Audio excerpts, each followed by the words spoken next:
The morning sun cast long shadows across the military base on planet Kepler 4 for 2B. Private Lee Taeho sat quietly on a metal crate, cleaning his rifle with slow, careful movements. Around him, the sounds of the alien soldiers filled the air with strange clicks, buzzes, and electronic hums.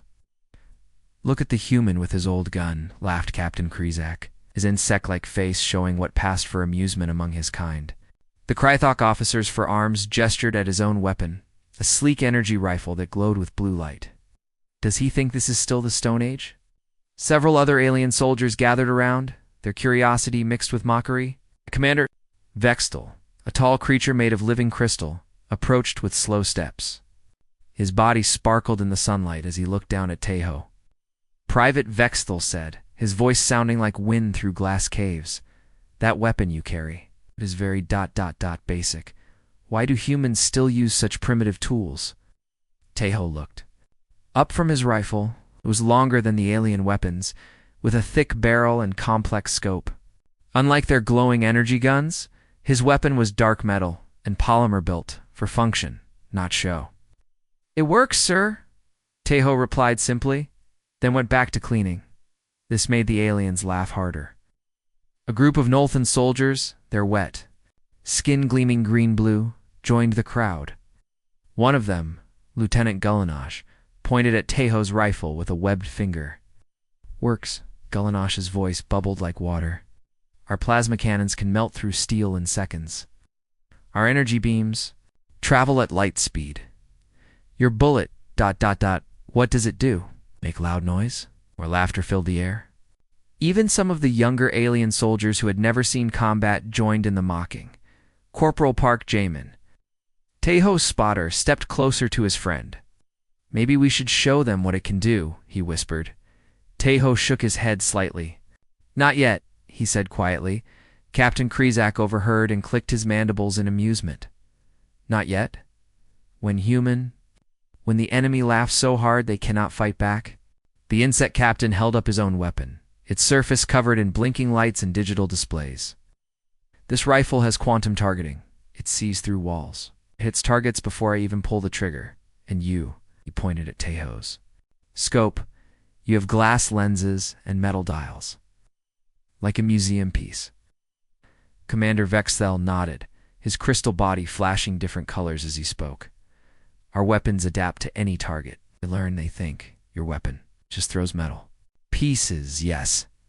Tungsten core, actually," Taeho said calmly, still cleaning his rifle. "Hardened steel jacket, hypervelocity round." This caused another wave of laughter. A young Vextari soldier, his crystal form still dim with youth, spoke up. "Tungsten? Steel? These are such old materials. We use pure energy. Light itself becomes our weapon." Sergeant Kong Minsu, the human squad leader, walked over to see what the noise was about. When he saw the crowd around his men, his face hardened. "Problem." "Here," Minsu asked. Captain Krizak turned to him, still amused. "No problem, Sergeant. We were just curious about your soldier's antique weapon. Does it require fire to work?" Maybe he rubs sticks together. The alien soldiers found this hilarious. Their various forms of laughter clicks, buzzes, bubbles, and crystal chimes mixed together in a strange symphony of mockery. Minsu's jaw tightened, but he kept his voice calm. "Private Lee is an excellent marksman." "Marksman?" Commander Vextel tilted his crystal head. "This word means what?" "He marks things with his primitive tool." "It means he hits what he aims at," Minsu replied. Lieutenant Gullanash bubbled with, "Laughter hits what he aims at. Our weapons cannot miss. They track targets automatically. They shoot around corners. They see through camouflage. And this human, he must aim by hand." Taeho finally looked up from his rifle. His dark eyes moved from one alien face to another, calm and steady. "Yes," he said simply. "I aim by hand." This caused the biggest laugh yet. Captain Krizak had to lean against a supply crate to support himself as his forearms shook with amusement. "Hand," he repeated, "like ancient hunters." "Does he also make fire by rubbing stones?" Commander Vexel's crystal form flashed bright with humor. Perhaps we should give him a bow and arrow. More suitable for his skill level. A Nolthan soldier named Blubter joined in. Or a slingshot. Very advanced human technology. Stood up slowly, his rifle now clean and ready. He slung it across his back with practiced ease. The weapon looked massive compared to the slim energy rifles the aliens carried. That thing must be so heavy, commented the young Vextari. Do you carry it? Our weapons weigh almost nothing. I manage, Tejo said. Park Jamin stepped up beside his friend. Maybe you should see him shoot before you judge. Captain Kresak waved a dismissive arm. Shoot? At what? By the time he aims his primitive weapon, the battle will be over. YR. Guns fire thousands of shots per minute. His gun. What? One shot? Then he must load again like a caveman? Semi-automatic, Tejo corrected quietly. 20 rounds per magazine. 20, Lieutenant Gullinash bubbled. Only 20? My weapon has unlimited energy? I never reload. Commander Vextel approached closer, his crystal body casting rainbow patterns on the ground. Tell me, human, what range does your ancient weapon have? Our energy beams can hit targets at 5 kilometers with perfect accuracy. Tejo looked at the crystal commander for a long moment. Depends on the target, he said finally. Depends Vextel, S-form. Flashed with confusion. What does this mean? A target is a target. Not really, Tejo replied. Wind speed matters. Humidity, temperature, gravity, distance, target movement. Many variables. The aliens exchanged looks of amazement. Captain Kresak clicked his mandibles. In disbelief, variables. Our weapons calculate everything automatically. You must think about wind and gravity. It's like a primitive creature. Yes, Tejo said calmly. I think about them. How long does this thinking take? Asked Blubter. Our weapons think faster than light speed. As long as it takes, Tejo answered. Just then, the base alarm began to sound. Red lights flashed, and speakers crackled with urgent messages. The aliens immediately became serious, their mockery forgotten as they grabbed their weapons. Major Cho Hyanwu, the human tactical coordinator, came running toward the group. All units report to briefing room immediately, he shouted. We have a mission. As the soldiers began moving toward the briefing area, Captain Kresak patted Tejo on the shoulder with one of his forearms. Do not worry, human. When we reach the battle, you can stay back and watch how real warriors fight with real weapons. Commander Vextel nodded agreement. Yes, perhaps you can guard our supplies while we handle the dangerous work. The aliens moved ahead, their energy weapons, humming and glowing with power. Tejo and Jamin walked behind them, their heavy kinetic rifles silent and dark. Think they'll change their tune? Jamin whispered. Tejo adjusted his rifle strap and looked ahead at the mocking aliens. We'll see, he said quietly. We'll see. The briefing room buzzed with nervous energy. Soldiers from different species filled the metal chairs, their various weapons resting against their legs. Large screens showed maps and pictures of their target. Major Cho Hyanwu stood at the front of the room, pointing at the main screen with a laser pointer. The image showed a huge enemy fortress built into the side of a mountain. This is Outpost Omega-7, the Major said. Intelligence says it houses the enemy's main command center for this sector. We've tried to take it 3 times. We failed 3 times. Captain Kresak raised one of his forearms. Why did we fail? Our weapons are superior to anything the enemy has. That's what we thought too, Major Cho replied.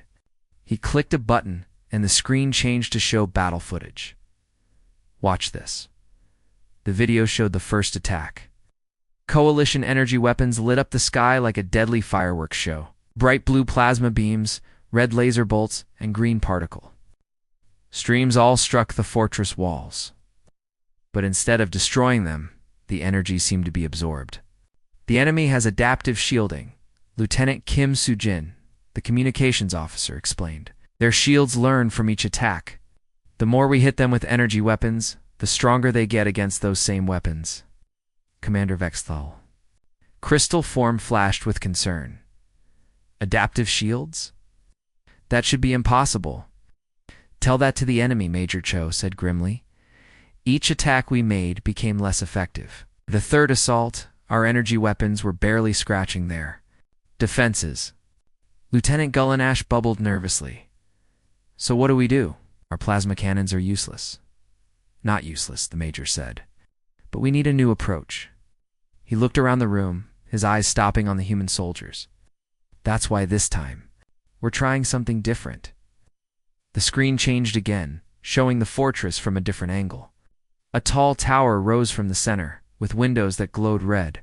The fortress is 2,300 meters from our forward position, Major Cho continued. The tower has enemy snipers who can see our entire approach. We need to take them out first, or our assault will fail before it starts. Captain Krizak clicked his mandibles confidently. My quantum targeting rifles can hit targets at 3,000 meters. This will be easy. That's what Captain Zector said before his unit got wiped out, the major replied coldly. The adaptive shields protect their snipers too. A heavy silence fell over the room. The alien soldiers looked uncomfortable for the first time since Taeho had met them. So what's the plan? Sergeant Kang Min-soo asked. Major Cho looked directly. At Taeho Private Lee, you're our long-range specialist. Can your rifle reach the tower? Taeho stood up slowly. All eyes in the room turned to him. He studied the image on the screen, his dark eyes calculating. 2,300 meters. Wind looks strong from the east. Elevated target, ... double quotes, he muttered to himself. Yes, sir. I can reach it. Captain, Krizak laughed, but it sounded forced now. With that ancient weapon, my quantum rifle has failed at this distance. How can his primitive gun succeed? Maybe because it's not quantum. Corporal Park Jaemin said quietly. Commander Vextel's crystal form dimmed with confusion. What does this mean? Majesho smiled for the first time during the briefing. It means Private Lee's weapon doesn't use energy. It uses kinetic force. Metal projectiles traveling at hypersonic speed, but ... But that's so primitive, the young Vextari soldier stammered. Sometimes primitive works, the major replied.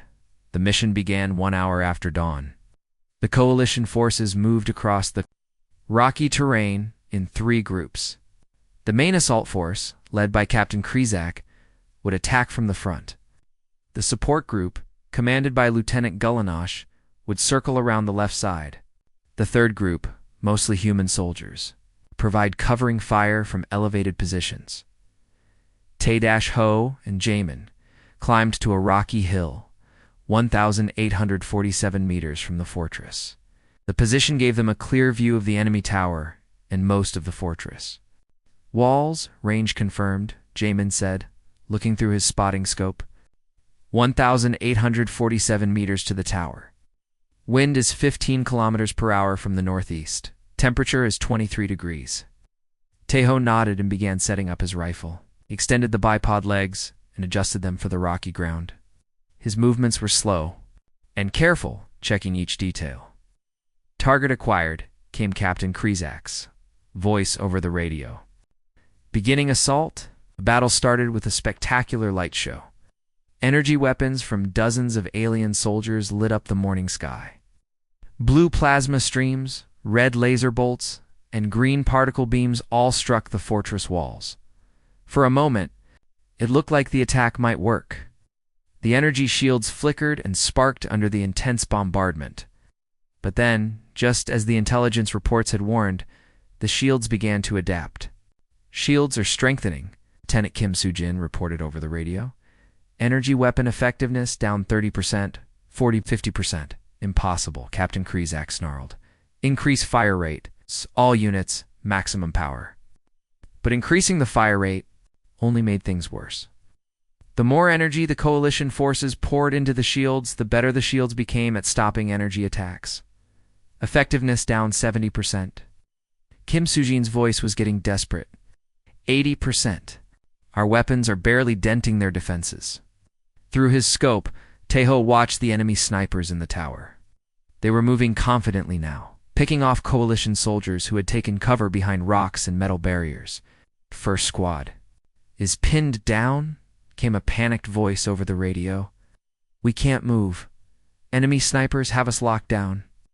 Second squad reporting heavy casualties. Another voice shouted. We need those snipers eliminated.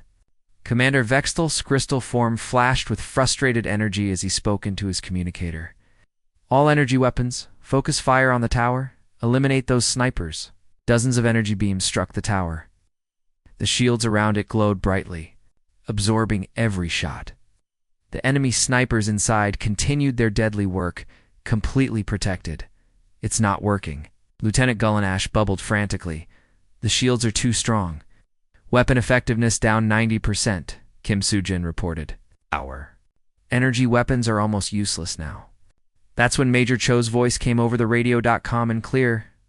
Private Lee, you are cleared to engage.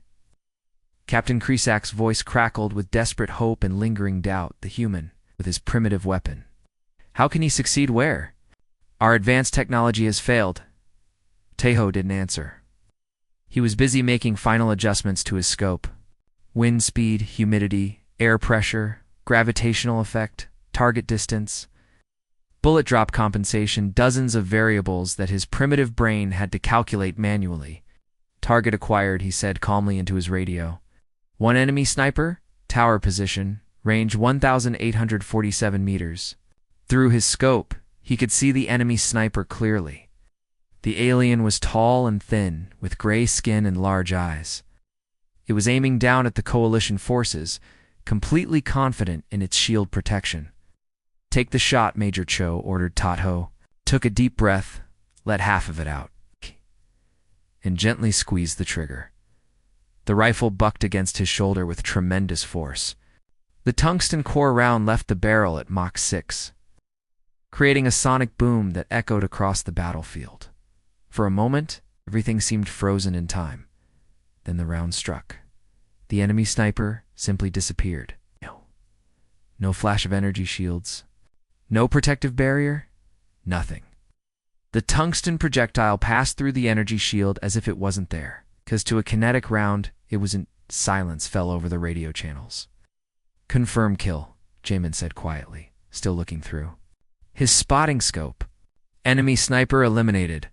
Captain Kresak's voice came over the radio, filled with shock. How did he do that? Shields stopped everything we threw at them. Energy shields, Major Cho's voice explained calmly. They stop energy weapons. They don't stop kinetic projectiles. Commander Vextel's crystal form flashed with sudden understanding.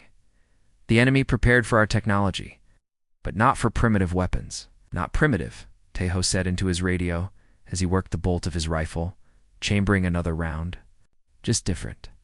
Through his scope, he could see two more enemy snipers in the tower, both looking confused and scared. Engaging second target, he announced calmly. The radio channels stayed silent for several long seconds. Coalition soldiers across the battlefield had stopped firing, stunned by what they had just witnessed. The enemy sniper that had been killing their friends was simply gone. It's impossible, whispered the young Vextari soldier over the comm. The shields. They stopped everything we threw at them. Taeho adjusted his scope slightly, tracking the second enemy sniper in the tower. Through the crosshairs, he could see the alien moving frantically, trying to understand what had happened to his partner. Second target acquired, Taeho said. Calmly, range 1,847 meters. Wind steady from northeast. Captain Kresak's voice crackled over the radio, filled with desperate hope. Can you, can you really hit them? Through those shields.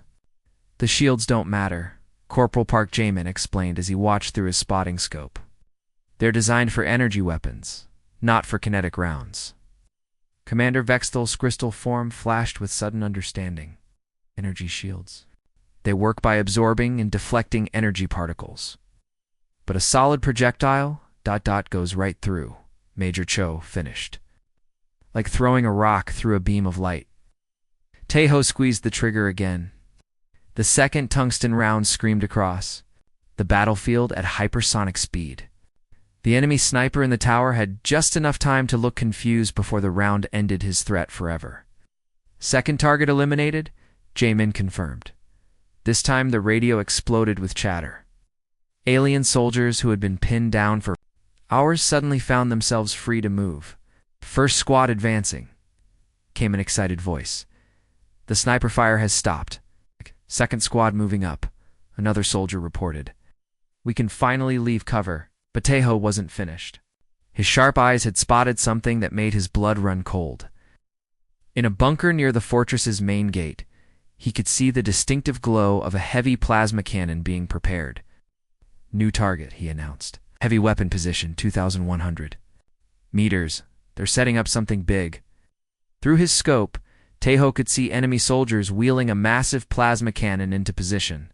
The weapon was enormous, easily capable of destroying entire squads with a single shot. Lieutenant Galanash's voice bubbled with panic over the radio. "Heavy plasma cannon. Everyone take cover. That thing will fry anything it hits." The coalition forces scrambled for better cover as the enemy weapon powered up. Its charging coils glowed brighter and brighter, building up energy for a devastating shot. "I can't get a clear shot at the gunner," Tejo muttered, studying the target through his scope. "Too much cover around the weapon." "What about the weapon itself?" Jamin suggested. "Can you damage the cannon?" Tejo shifted his aim slightly, focusing on the weapon's power coupling. It was a small target, but if he could hit it, the weapon would be useless. "Targeting power coupling," he said. "Range 2,100 meters. This is a precision shot." The math was more complex now. The target was smaller, the range was longer, and the wind had shifted slightly. Tejo made tiny adjustments to his scope, calculating. Bullet drop and wind drift in his head. Captain Krizak's voice was tense. "Human, that weapon is about to fire. Whatever you're going to do it fast." The plasma cannon's charging sequence was almost complete. In seconds, it would unleash a blast that could wipe out an entire coalition squad. Tejo took a deep breath and fired. The tungsten round traveled the 2,100 meters in just over a second. It struck the plasma cannon's power, coupling with perfect precision, severing the connection between the weapon and its energy source. The massive cannon died instantly, its glowing coils fading to black. "Plasma cannon neutralized," Jamin confirmed. "Direct hit on the power coupling." Incredible, Commander Vexfel's voice was filled with awe. Precision shot at over 2 kilometers, with manual targeting. But the enemy wasn't giving up. They had learned that their energy shields couldn't protect them from kinetic weapons, so they changed tactics. Enemy soldiers began moving quickly between buildings, trying to avoid giving Tejo clear shots. "Multiple targets moving," Tejo reported. "They're trying to stay in cover." "Can you hit moving targets?" Lieutenant Golanash asked. "Depends how fast they're moving," Tejo replied, tracking an enemy soldier through his scope. The enemy soldier was running between 2 buildings, thinking he was safe. But Tejo had done this calculation many times before. He led the target, accounting for the soldier's speed and direction. The shot was perfect. Enemy soldier dropped before he could reach cover. "Moving target eliminated," Jamin confirmed. Word of the human sniper's effectiveness spread quickly through both armies. Coalition soldiers began calling out targets over the radio, asking Tejo to eliminate specific threats. "Sniper in the east tower," came one voice. "Heavy gunner on the north wall," called another. "Enemy commander near the main gate." Tejo worked methodically, taking each shot with careful precision. Every enemy that thought they were safe behind their energy shields discovered they were wrong.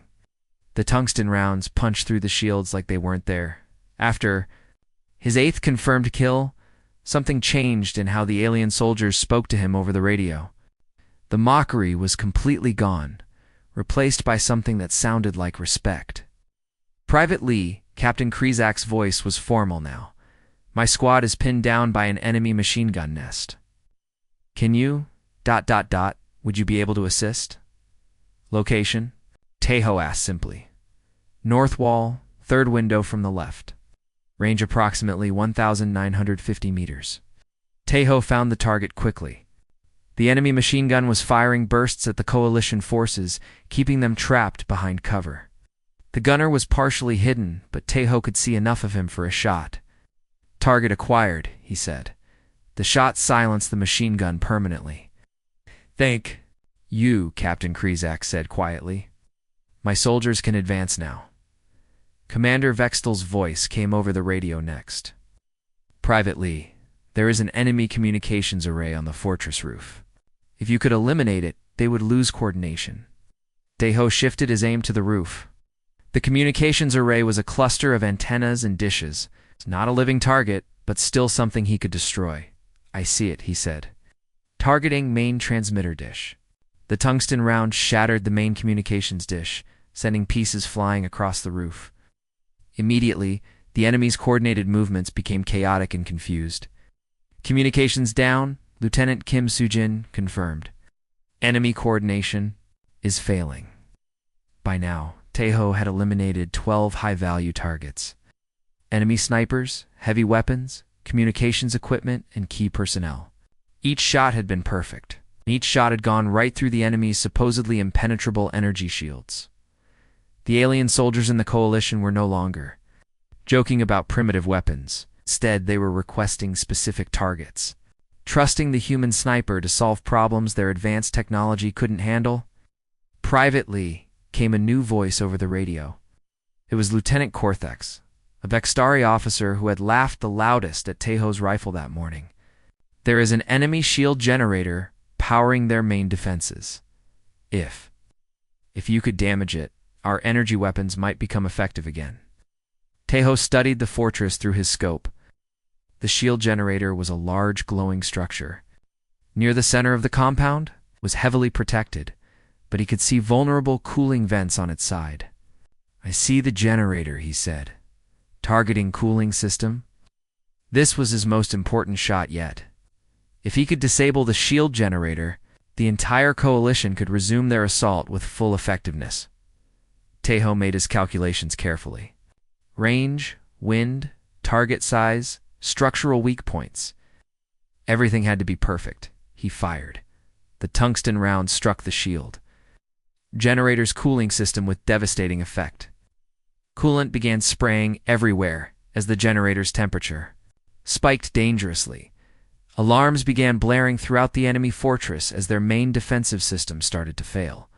Shield generator critical, Kim Soo-jin reported excitedly. Enemy shield strength dropping rapidly. All across the battlefield, coalition energy weapons that had been nearly useless suddenly became deadly again. The adaptive shields that had learned to stop their weapons were failing as the generator overheated. All units resume assault, Major Cho ordered. The shields are down. As energy weapons began tearing through enemy positions once again, Captain Krizak's voice came over the radio one more time. Private Lee, he said quietly. I apologize for this morning, your weapon. ... It is not primitive. It is perfect. Taeho chambered another round and continued scanning for targets. Just doing my job, he said simply. With the shield generator damaged, the entire battle changed in minutes. Energy weapons that had been useless suddenly became deadly again. Blue plasma beams and red laser bolts tore through enemy positions that had been safe just moments before. Squads advance. Major Cho's voice boomed over the radio. Push forward while their shields are down. But Taeho wasn't finished. Through his scope, he watched enemy soldiers scrambling to repair their damaged defenses. Some were trying to fix the shield generator, while others moved heavy equipment to new positions. Multiple targets of opportunity, he reported calmly. Enemy engineers attempting repairs. Take them, Commander Vextel ordered immediately. His crystal form was flashing bright colors now. Excitement, not mockery. Stop those repairs. Taeho shifted his rifle toward the shield generator.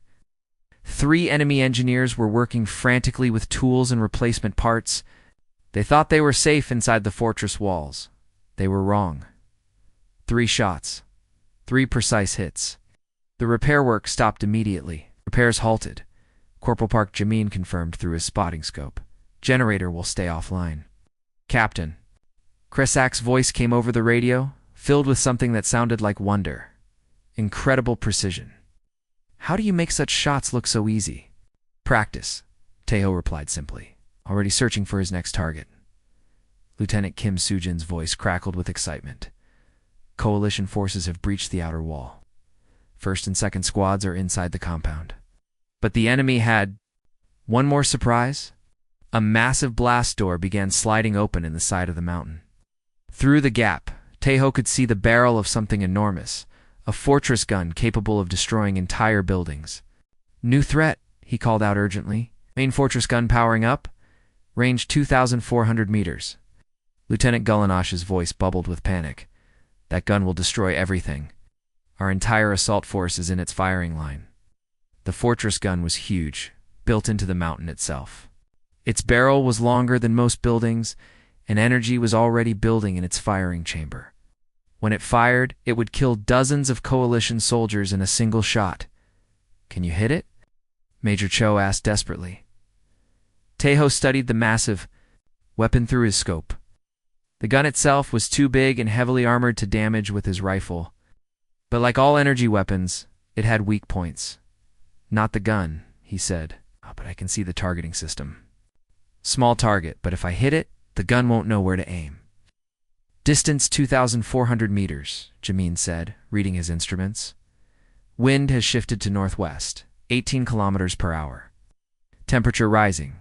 Taeho made the calculations in his head. This was one of the longest shots he had ever attempted, and the target was smaller than a dinner plate.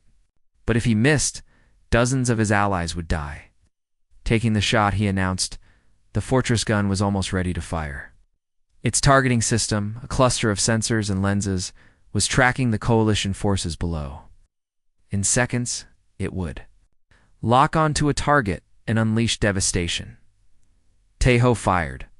The tungsten round traveled 2,400 meters in just over a second and struck the targeting system dead center. Sensors exploded, lenses shattered, the cables sparked as the gun's ability to aim was destroyed. The fortress gun fired blind.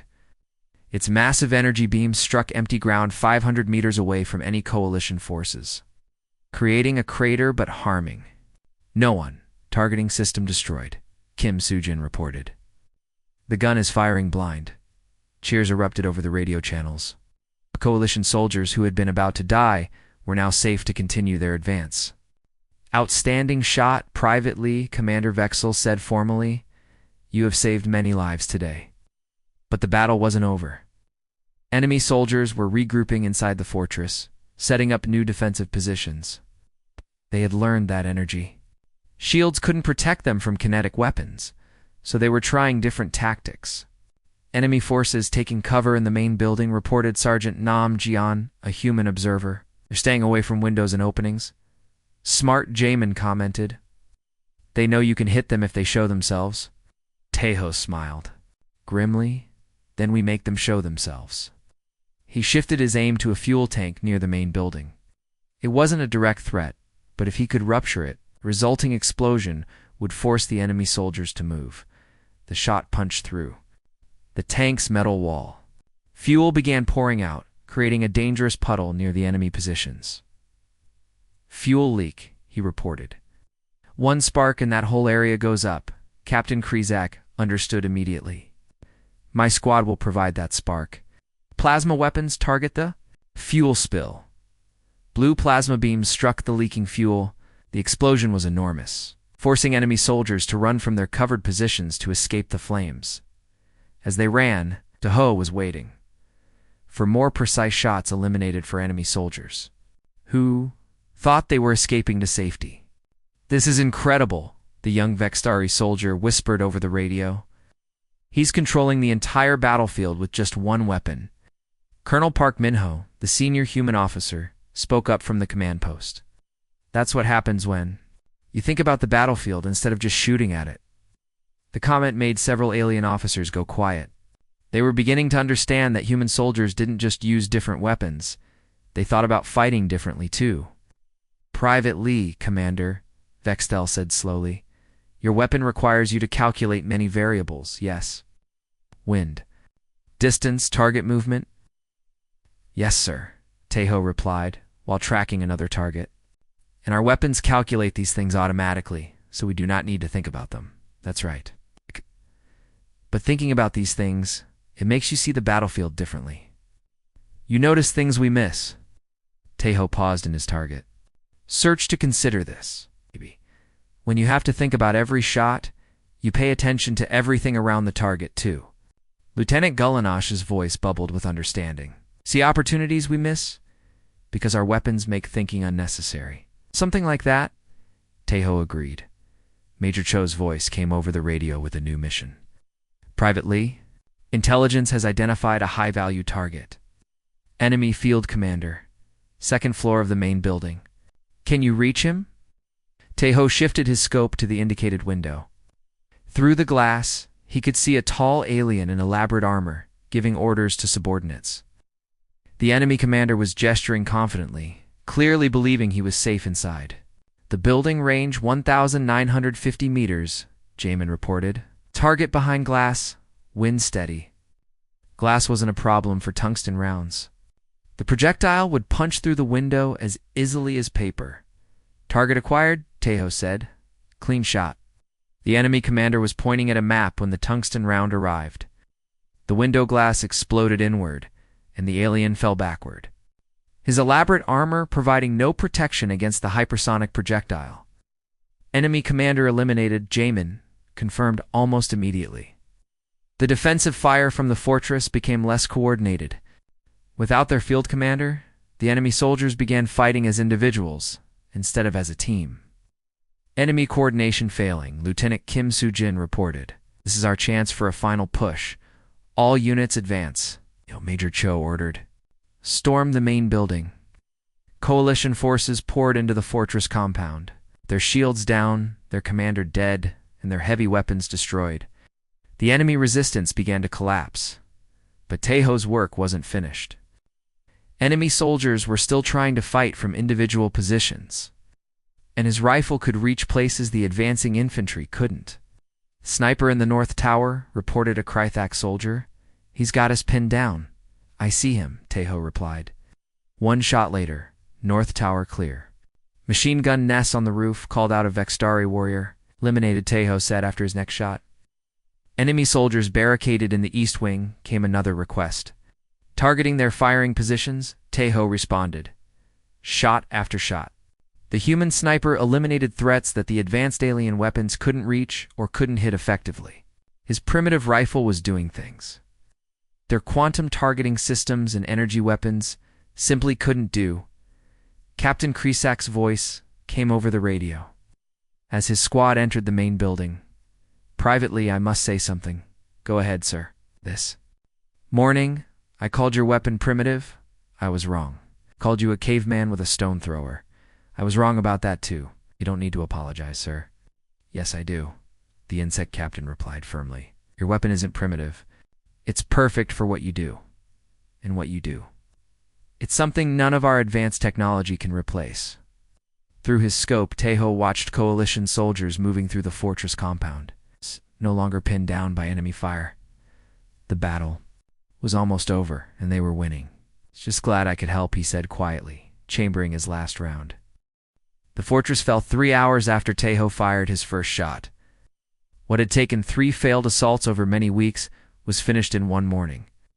Coalition soldiers moved through the captured compound, securing equipment and checking for remaining enemies.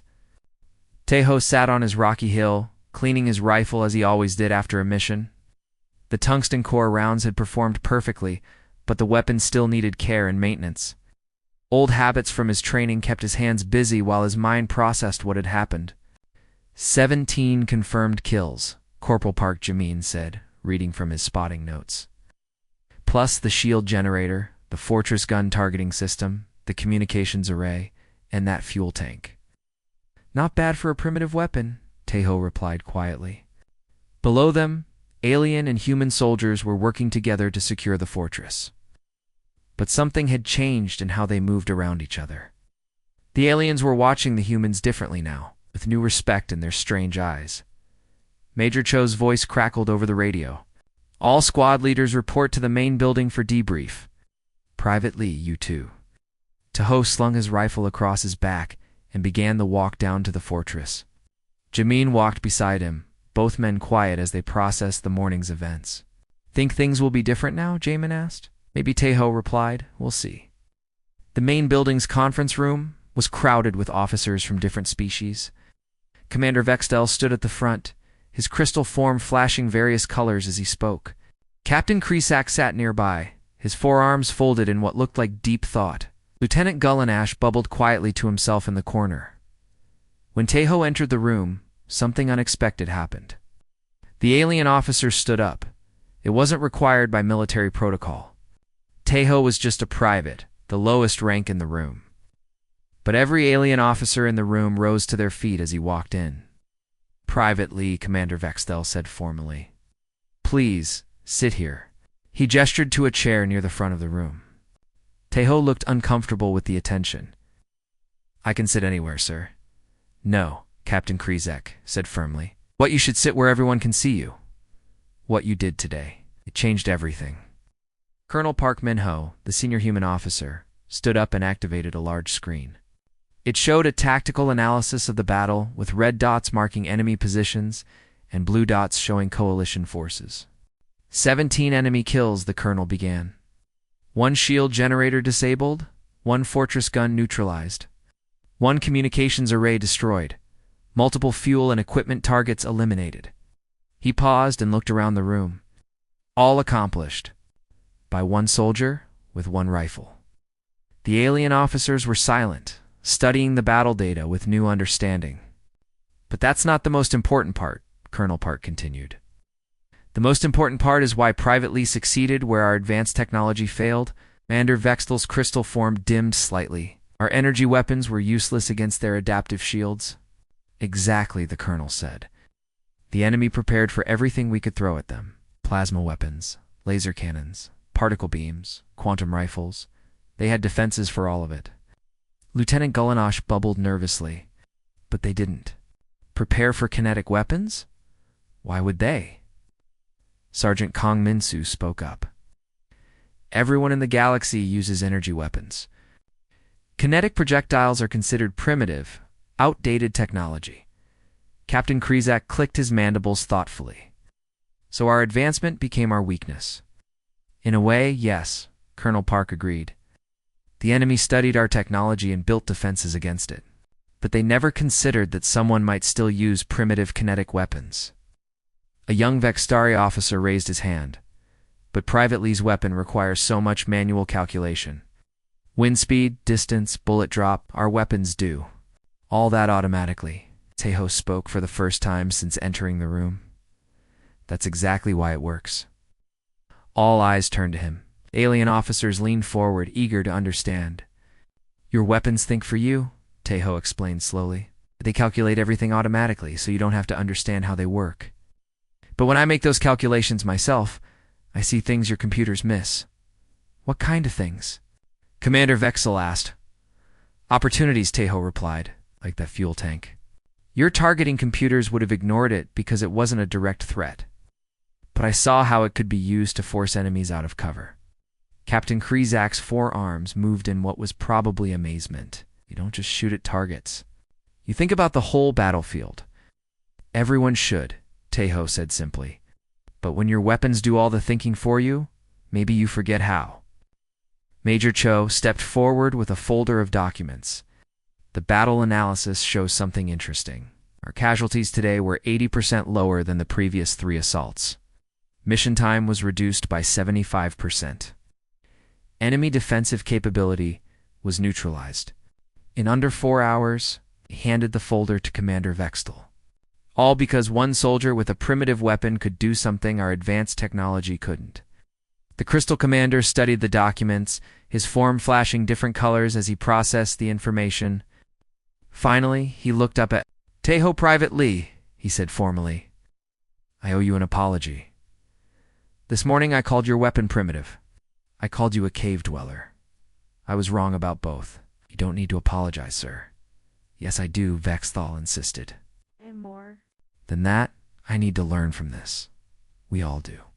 Captain Krizak stood up, his insect features serious. "I want to make a formal request. I want human kinetic weapon specialists assigned to my unit. What we saw today, we need this capability." Lieutenant Gulanash bubbled in agreement. "My plasma artillery is powerful, but it's useless if the enemy can adapt to it. Ow. I need soldiers who can think around problems, not just shoot through them." Other alien officers began making similar requests. They wanted human soldiers with kinetic weapons integrated into their units. They wanted training in manual targeting calculations. They wanted to learn how to see the battlefield the way humans. Did Colonel Park Min-ho smiled? I think we can arrange that. But first, let me ask you something. This morning you all thought human weapons were primitive and outdated. What do you think now? Commander Vextel's crystal form flashed bright with what looked like embarrassment. I think we confused complicated with effective. Our weapons are very advanced, Captain Krizak added. But advanced doesn't always mean better. Sometimes simple works better than complicated. Lieutenant Gullinash bubbled thoughtfully. Taeho looked around the room at all the alien officers who had mocked him that morning. Now they were asking to learn from him, to understand how his primitive methods had succeeded where their advanced technology had failed. There's something else, he said quietly. It's not just about the weapons. What do you mean, Commander? Vexel asked. Your energy weapons all work the same way. Energy beams, plasma bolts, particle streams, they're all variations of the same basic technology. So the enemy only needed to develop one type of defense to stop all of them.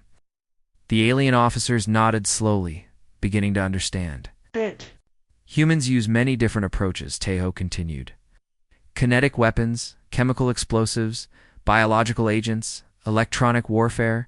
We never specialized in just one technology. Diversity, Major Cho said. Humans survived on Earth because we adapted to many different environments. We never put all our trust in one solution. Captain Krizak clicked his mandibles in understanding. So when one approach fails, you have others to try. Exactly, Taeho said. Today, energy weapons failed, but kinetic weapons worked. Tomorrow, maybe kinetic weapons will fail, and we'll need something else. Commander Vextel's crystal form flashed with new understanding. You don't just bring different weapons. Bring different ways of thinking. That's the real lesson here, Colonel Park said. It's not that human weapons are better than alien weapons. It's that having different approaches makes everyone stronger. The meeting continued for another hour, with alien officers asking detailed questions about human military tactics, training methods, and equipment. The mockery from that morning seemed like it had happened years ago instead of hours. As the meeting ended, Commander Vextel approached Taeho personally. Private Lee, he said quietly. Right. I want you to know something. What you did today, ... It probably saved hundreds of lives. Coalition soldiers who would have died in another failed assault are going home to their families because of your shooting. Taeho nodded respectfully. Just doing my job, sir. Perhaps Vextel replied, but you did it better than anyone thought possible. As the officers filed out of the room, Captain Krizak stopped beside Taeho's chair. That rifle of yours? He said, Tomorrow, could you show my soldiers how it works? How you make those calculations? If you want, Taeho replied. I want, Krizak said firmly. We all want to learn. Later that evening, Taeho sat outside the captured fortress, cleaning his rifle one final time before sleep. The tungsten core. Rounds were back in their magazines, the scope was adjusted and zeroed, and the weapon was ready for whatever tomorrow might bring. Jamin sat beside him, updating his spotting log with the day's data. Think they really learned something today? Jamin asked. Taeho looked across the compound where human and alien soldiers were sharing meals and stories around small fires. The aliens were asking questions about human weapons and tactics, genuinely interested in learning. Yeah, he said quietly. I think they did, Good Jamin replied. Because tomorrow, there's probably another fortress that needs taking. Taeho smiled and continued cleaning his rifle. It was old technology by Galactic standards, simple and basic compared to energy weapons that thought for themselves. But it worked, and sometimes that was all that mattered.